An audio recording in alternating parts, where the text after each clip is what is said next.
अस्सलाम स्टूडेंट, उम्मीद है कि आप लोग खैरियत से होंगे। बेटा लास्ट वीडियो के अंदर हम लोगों ने 5 क्वेश्चन तक कंप्लीट कर लिया है लिमिट्स के क्वेश्चन। अब हमें आगे करने बेटा आगे जो हमारे पास चीजें आ रही है वो लिमिट अप्लाई करनी है ट्रिग्नोमेट्रिक फंक्शन के ऊपर, ठीक है। तो लिहाजा ट्रिग्नोमेट्रिक फंक्शन के ऊपर लिमिट अप्लाई करने के लिए सिर्फ एक फार्मूला है जो आपको याद होना चाहिए। तो वो फार्मूला मैं यहाँ पे लिख रहा हूँ। इस फार्मूले को बहुत अच्छे तरीके से याद कर ले क्योंकि ये ही एक बेसिक फार्मूला है। अगर आपको ये याद हो गया तो समझे आगे के भी क्वेश्चन आपके लिए बड़े इजी हो जाएंगे, ठीक है। इजी यानी कि एक आसान टर्म हो जाएगी। जरा फार्मूला समझ लें बेटा। आपके साथ अगर कभी लिमिट लिखी हो, लिमिट x गोज टू 0 जा रही हो और इसके साथ लिखा हो एंगल साइन, ठीक है, ट्रिग्नोमेट्रिक फंक्शन का थीटा, साइन थीटा, और वो जो थीटा लिखा है वो ही उससे डिवाइड हो रहा हूं, ठीक है। सिर्फ एक ही फॉर्मूला जो आपको याद होना चाहिए, क्या, साइन थीटा यानी कि जो एंगल लिखा वही उससे डिवाइड हो रहा हो। कब? जब लिमिट x इंटू 0 दी हो तो हमारा जो ये जो फार्मूला होगा ये बराबर हो जाएगा 1 के।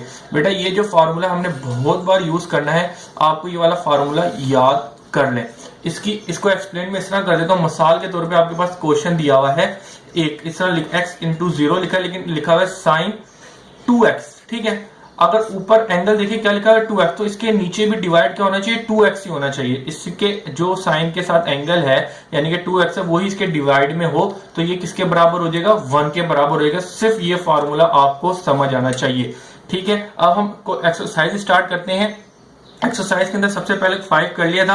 अब हम आते हैं क्वेश्चन नंबर 6, 7 और 8। लेकिन बेटा अभी मैं आपको सिर्फ क्वेश्चन नंबर 8 कराऊंगा। कौन सा कराऊंगा? 8 कराऊंगा ताकि आपको ये समझ आए। अगर मैं डायरेक्ट आपको क्वेश्चन नंबर 6 कराऊंगा थोड़ा वो टेढ़ा क्वेश्चन है, वरना आपको ये मुश्किल लगेगा, ठीक है। तो लिहाजा आप क्या करेंगे, 4/x डिवाइडेड बाय x लिखा हुआ, ठीक है। आप देखिएगा आपकी बुक में जो क्वेश्चन नंबर 8 है वो मैंने ये लिख लिया, ठीक है। आप सोल्यूशन करें, सोल्यूशन लिखने के बाद इसको दोबारा से लिख लें। तो limit x into 0 sine 4x upon x, ठीक है बेटा। अब आपको ये याद रखना है कि इसको आपको पता है कि डायरेक्ट आप लिमिट नहीं अप्लाई कर सकते। तो लिमिट अप्लाई करने से पहले क्या करेंगे, सिंप्लीफिकेशन। तो यहाँ पे सिंप्लीफिकेशन करने के लिए आप कौन सा फार्मूला यूज करेंगे, ये वाला फार्मूला, क्या कि साइन एंगल होगा वही इसके नीचे डिवाइड होगा तो ये 1 के बराबर हो जाएगा। आपने ये सिंप्लीफिकेशन करनी है। तो लिहाजा जरा यहाँ पे देखें, यहाँ पे क्या लिखा हुआ है, साइन 4x, तो नीचे क्या लिखा हुआ है, x। तो बेटा मुझे ये बताएं अगर नीचे 4 आ जाए तो उस साइन के साथ जो एंगल है वही नीचे बन जाएगा।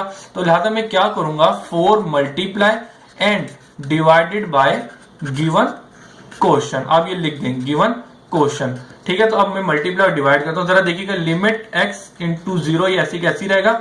मैंने क्या कहा, 4 मल्टीप्लाई एंड डिवाइडेड बाय, ठीक है, गिवन क्वेश्चन यानी कि sign 4x divided by x से। अब बेटा जरा ये देखिएगा ये जो 4 है नीचे वाला मैं इससे मल्टीप्लाई कर सकता हूं, यानी कि कुछ जरा देखिएगा x इंटू 0, ये 4 ऐसी का ऐसी रहा। इसको मैंने जो नीचे वाला है इसको मैंने जरा आगे कर दिया। ये मैं क्यों किया आपको अभी पता चल जाएगा। ये 4x हो गया, ये जो 4 था मैंने सिर्फ मल्टीप्लाई कर दिया और ये जो ऊपर वाला 4 ऐसी कैसी रहा। अब बेटा मुझे यहाँ पे एक बात बताएं, यहाँ पे ये फॉर्मूला लग रहा है कौन सा, साइन थीटा अपॉन थीटा, यानी कि जो एंगल होगा वही एंगल डिवाइड में होगा। तो ये किसके बराबर हो जाएगा, जो एंगल है वही एंगल डिवाइड में है तो ये 1 के बराबर हो जाएगा। तो लिहाजा आप यहाँ पे हिंट देंगे भाई limits into x into 0 the sign theta upon theta, यानी कि जो एंगल होगा वही से डिवाइड में हो तो ये किसके बराबर हो जाएगा, 1 के। तो लिहाजा यहाँ पे ये फार्मूला लग रहा है। तो आप इसको थोड़ा अरेंज कर लें, 4 को बाहर निकाल दें और limits x into 0 sine 4x upon 4x, यानी कि जो ऊपर एंगल है वही नीचे डिवाइड आ गया। तो इसकी जगह ये वाला फार्मूला यूज करते हुए 1 को मैं लिख दूंगा। तो यहाँ पे मेरे पास 1 आ गया। अब यहाँ पे ऑलरेडी क्या था 4, तो 4 1 जा 4। तो बेटा आपका जो आंसर आया वो ये आया। लेकिन आप थोड़ा रिप्रेजेंटेटिव वे में लिखेंगे तो आप इसको क्या करेंगे, जो आपके पास क्वेश्चन लिखा है आप इसको लिखेंगे limit sine 4x upon x is equal to 4। जो आपने लिमिट ली तो आपके पास ये आंसर आया है, ठीक है बेटा। अब मैं क्या करूंगा, क्वेश्चन नंबर 8 करवा दिए। अब मैं आ जाऊंगा क्वेश्चन नंबर 6 पे, ठीक है बेटा। अब मैं आपको क्वेश्चन नंबर 6 करवा।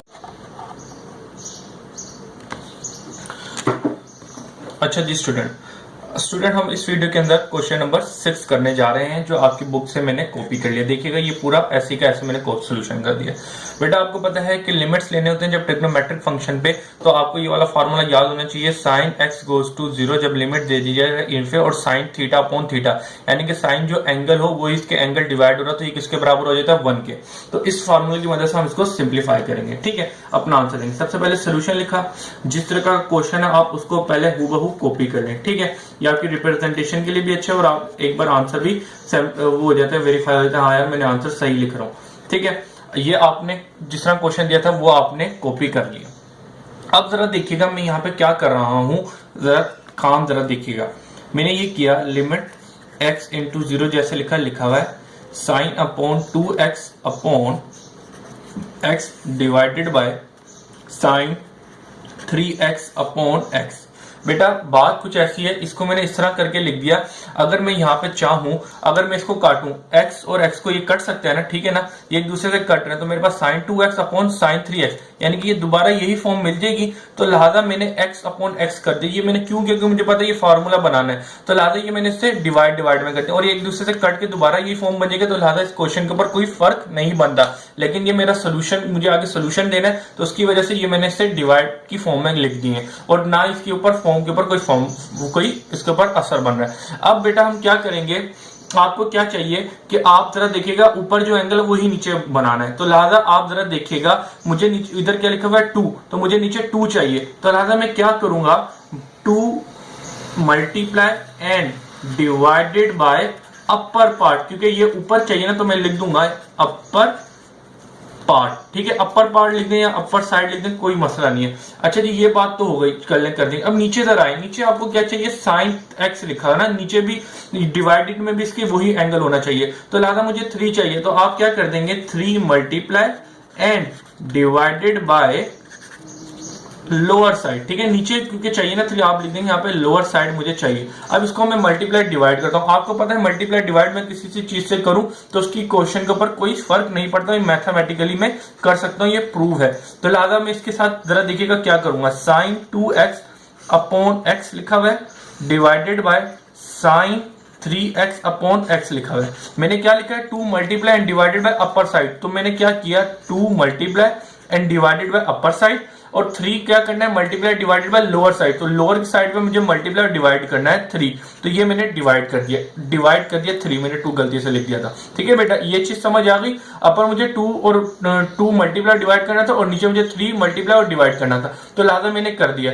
अब बेटा मैं यहाँ पे क्या करूंगा, जो ये वाला फॉर्मूला यूज करने के लिए क्या करना है, जो ऊपर एंगल है वही नीचे बनाना है। तो लिहाजा मुझे नीचे इधर चाहिए, क्या चाहिए, 2 चाहिए। तो ये वाला जो 2 है मैं इसके पास लेके आ जाऊंगा, मल्टीप्लीकेशन में मैं कर सकता हूं। तो लिहाजा इसको मैं करके दिखाता हूं। x इज इक्वल टू 0, जरा देखिएगा साइन 2x लिखा हुआ है, ठीक है, और ये जो नीचे वाला 2 है इसके साथ में लेके आ जाऊंगा। तो जरा देखिएगा 2x बन गया और ये 2 ऊपर वाला था, ये ऐसे का ऐसे लिखा हुआ है। ठीक है बेटा, ये चीज क्लियर है। अब जरा इसी तरीके से मैं बिल्कुल नीचे भी करूंगा, साइन 3x, ठीक है, अपॉन ये जो 3 है डिवाइड में, तो उसके साथ में लेके आगे तो ये 3x बन जाएगा और यहाँ पे जो 3 से मल्टीप्लाई है वो 3 का 3 यूं ही रहेगा। ठीक है बेटा, अब जरा यहाँ पे देखिएगा मैं क्या करूंगा, जो लिमिट्स हैं, limits x is equal to 0, ये इसके साथ भी है और ये इसके साथ भी है। तो मैं आपको लिख के अलग अलग करके दिखा देता हूँ और आपको भी अपने एग्जाम में ये अलग अलग करके दिखाना पड़ेगा। सिर्फ ये जो अलग अलग करके दिखा रहा हूँ क्यों, क्योंकि ये मैंने फार्मूला इसको पुट करना है यहाँ पे, जिसकी वजह से ये मैं पूरी फॉर्म बना रहा हूँ। ठीक है, यही मल्टीप्लाई और डिवाइड 2 किया और नीचे मैंने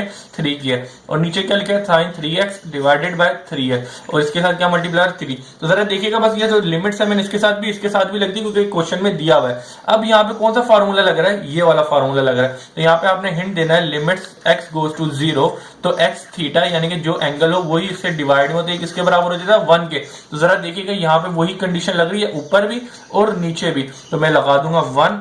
ठीक है, इसकी जगह मैंने 1 लिखा और इससे क्या मल्टीप्लाई हो रहा है, 2, ये मैंने लगा दिया। अब इसकी जगह क्या लिख दिया मैंने, 1, और इससे क्या मल्टीप्लाई हो रहा है, 3। ठीक है बेटा, अब क्या करूंगा, 2 मल्टीप्लाई बाय 1 करूंगा तो 2 आ जाएगा, 3 मल्टीप्लाई बाय 3 करूंगा 3 आ जाएगा। बेटा आपका फाइनल आंसर ये हो सकता है, आप ऐसे भी छोड़ सकते हैं, लेकिन आप अपनी रिजल्ट अच्छी तरीके से बना के दें खूबसूरत, ताकि आपके नंबर अच्छे मिले।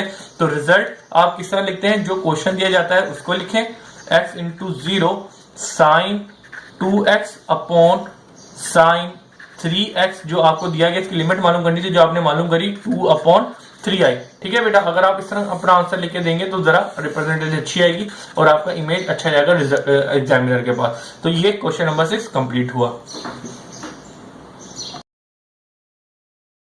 अब हम क्या करने जा रहे हैं, एक्सरसाइज 1.6 का क्वेश्चन नंबर 7 करने जा रहे हैं, जो आपकी बुक के अंदर ये लिखा हुआ है। ठीक है बेटा, इसको मैंने डट्टो का डट्टो कॉपी कर लिया। अब इसको सिंपली सोल्यूशन करते हैं। सोल्यूशन लिखा, जो क्वेश्चन दिया उसको मैंने एक बार लिख लिया। थीटा दिया तो theta is equal to 0 sine theta upon tangent theta. बेटा इसको सिंप्लीफाई करने के लिए आप क्या करेंगे, सबसे पहले जो बड़ी चीज होती है, कॉम्प्लेक्स चीज होती है, उसको खोलेंगे। तो यहाँ पे क्या दिया, टेंजेंट थीटा। टेंजेंट थीटा किसके बराबर होता है, sign theta upon cos theta. ठीक है, तो लिहाजा आप लिख देंगे साइन की जगह क्या लिख देंगे, साइन टेंजेंट की जगह क्या लिख देंगे, कोस अपॉन साइन अपॉन कोस। ठीक है, तो मैं लिख देता हूं। तो जरा देखिएगा, टेंजेंट की जगह क्या लिखूंगा, ये sign theta upon cos theta. ठीक है बेटा, अब जरा देखिएगा, ये से डिवाइड में है तो इसको मैं इसके साथ उलट के जरा सामने लेके जाऊंगा। डिवीजन के बाद इसको मल्टीप्लिकेशन में करूंगा तो इसको क्या करूंगा, उलट के लिख दूंगा। तो ये इस तरह की फॉर्म बन जाएगा, कोस अपॉन साइन थीटा। ठीक है बेटा, जरा देखिएगा इसको क्या बना, ये मैं ऊपर ले गया, उसको घुमा के लिख दे तो ये साइन जो था नीचे आ गया और ये कोस ऊपर चले जाएगा। अब देखिएगा, ये साइन और ये साइन में से कट गया, तो limits at theta is equal to 0 cos theta आ गया। अब बेटा देखिए, अब इससे ज्यादा सिंप्लीफाई ये नहीं हो सकता, तो आप लिख देंगे यहाँ पे अप्लाइंग लिमिट। लिमिट क्या दी हुई है, थीटा इज इक्वल टू 0। तो आप पुट कर दें, कोस लिखा हुआ है, कोस के बाद थीटा, थीटा क्या पुट करना है, 0। ठीक है बेटा, अब आप कैलकुलेटर में जाइएगा, कोस थीटा यानी कि कोस 0 निकालेगा तो आपके पास जो आंसर आएगा वो आएगा 1। बेटा आप चाहें तो अपना आंसर यूं भी छोड़ सकते हैं, लेकिन अच्छा तरीका ये है कि जो आपके पास क्वेश्चन दिया हुआ है यानी कि उसको सबसे पहले लिखें।